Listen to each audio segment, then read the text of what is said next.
The movie begins with Jack Mosley sitting in a bus where he is recording a message to Christina, and he says he wants her to know what really happened here, despite what the police might claim happened.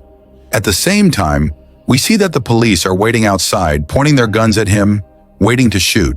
In a new scene, we see police breaking into an apartment building in New York City where they find 2 Latino gangbangers shot and killed. They have to clear the scene and wait for the coroner to arrive, and we hear the captain say to call in someone they don't need to keep an eye on the scene. This is where they bring up Jack, who appears to be a cop nearing the end of his career. He goes into the apartment and, against protocol, touches everything in the room and searches for alcohol. He seems depressed and out of it, and drinking on the job is definitely not helping. Next, we see him arrive at his office, and it seems that he has worked overtime and hasn't gotten any sleep yet. Jack limps a little, which hints at how his career as a top detective ended the day he could no longer walk right. As he heads out of the office, his captain comes in and hands him a very simple case file that was usually done by small cops. He asked Mosley to escort a witness, Eddie Bunker, to the courthouse, which is 16 blocks away from the station, to testify in front of a grand jury. He has 118 minutes to do so. Jack refuses but is forced to take it, so he complies. Here we see Eddie Bunker in a holding cell, a skinny-talk black guy that is chatting away when Jack comes in to escort him out. In the car while handcuffed, Eddie keeps on talking, and it's getting on Jack's nerves. There is a lot of traffic, so Jack figures he has time, and he stops to get a drink at a liquor store while Eddie is kept in the car. As Jack is buying alcohol, a man dressed in a cleaning service uniform approaches the car and takes out his gun to aim at Eddie, but he is shot dead as Jack comes out of the store. Chaos follows after the gunshot. More gunshots are exchanged, and Jack jumps into the car and reverses it into the gunman and manages to escape. Jack takes Eddie into a bar that he seems really familiar with and asks the owner to kick everybody out of the bar, including the owner. Jack calls the station for some backups to aid him, but instead, his ex-partner, homicide detective Frank Nugent, and his crew come into the bar. Frank is a calm man. He is articulate, and his words seem so mellow. He says he heard the phone call, and he was around the corner, so he stopped by to help. Frank says he will take it from here. Jack is about to comply, but this time, Eddie is still talking. He hasn't stopped talking ever since they got shot at.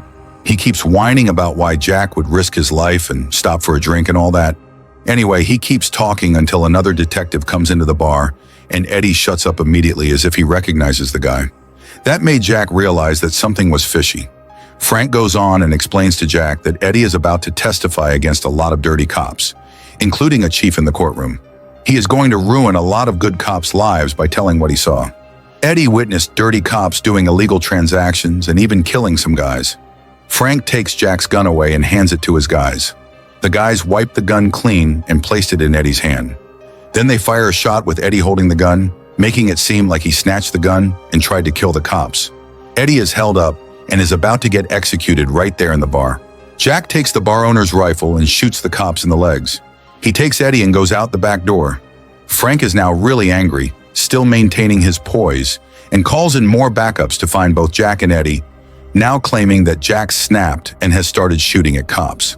Jack enters an apartment that he probably once lived in because he knew where the spare key was hidden. He goes in and searches through the closet to get his gun. The apartment is actually his sister Christina's. Frank knows that Jack's sister lives in the area, so he tells one of his men to check out the apartment, only to be tied up by Jack and have his cell phone taken away.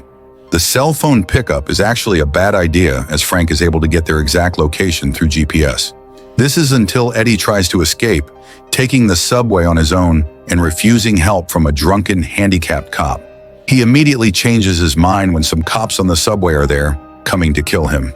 The scene is now in New York's Chinatown, where a festival is happening.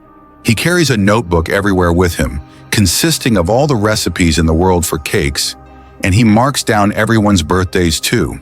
Knowing that they have nowhere to run, Jack throws the phone away and enters an old apartment building.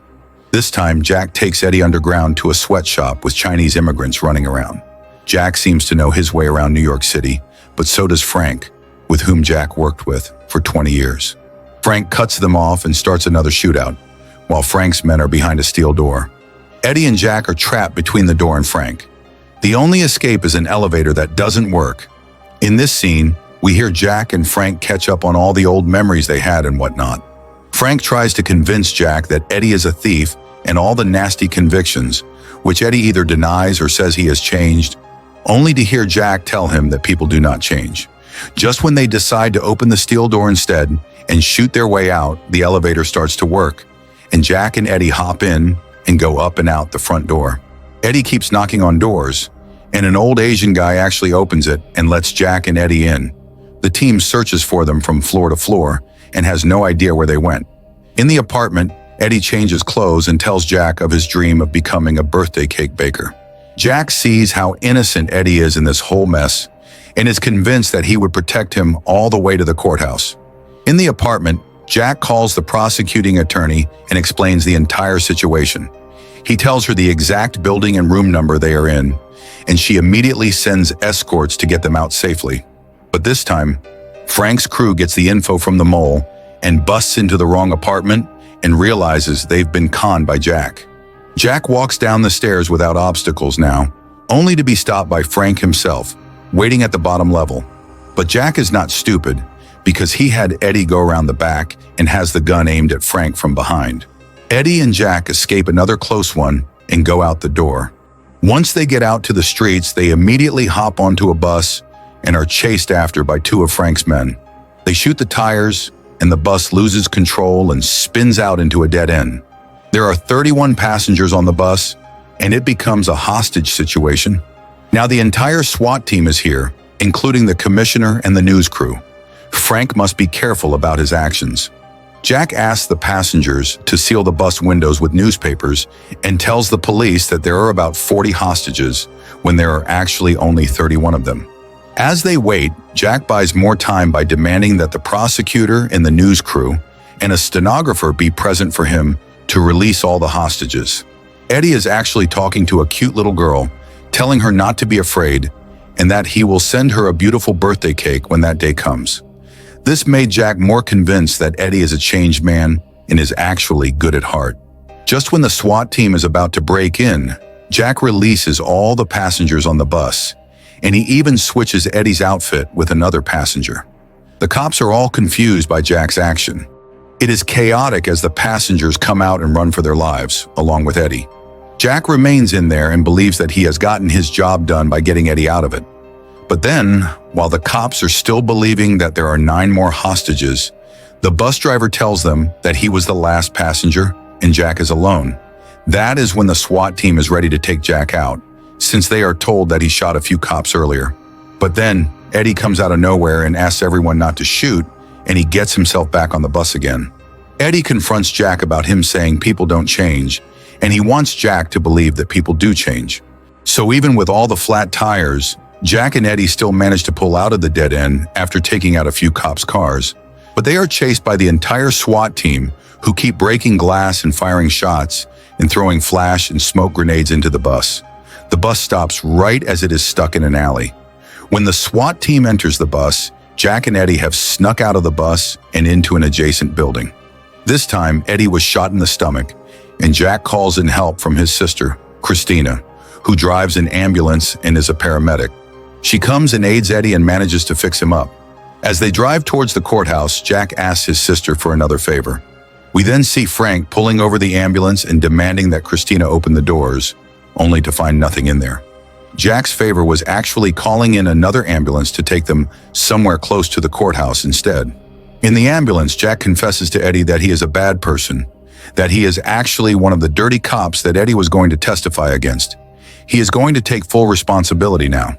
Jack asks Eddie to leave and leave the trial to himself. Jack is about to turn himself in and give his testimony. Jack limps into the underground entrance of the courthouse and runs into Frank, who is always one step ahead of Jack.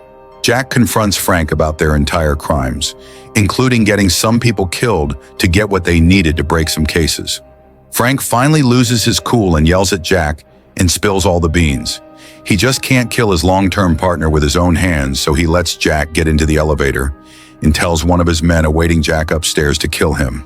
Before he can do that, Jack is spotted by the security of the building and is surrounded by many cops. Jack explains that he only wants to speak with the prosecuting attorney and that he has evidence against many cops, including a chief and himself. Frank's man still comes out to kill him, only to be shot by a SWAT member who seems to finally realize what is going on. Jack pulls out a tape recorder that recorded the entire conversation that Frank and he had just had downstairs and hands it to the prosecuting attorney. While he is being taken away, Frank stares miserably and walks away. 2 years later, we see Jack in a restaurant celebrating his birthday with his sister and a couple of friends. He only got 2 years because he came forward about the case and got a bargain. The birthday cake presented to him on his birthday was sent in by Eddie, who wrote "People do change" on it.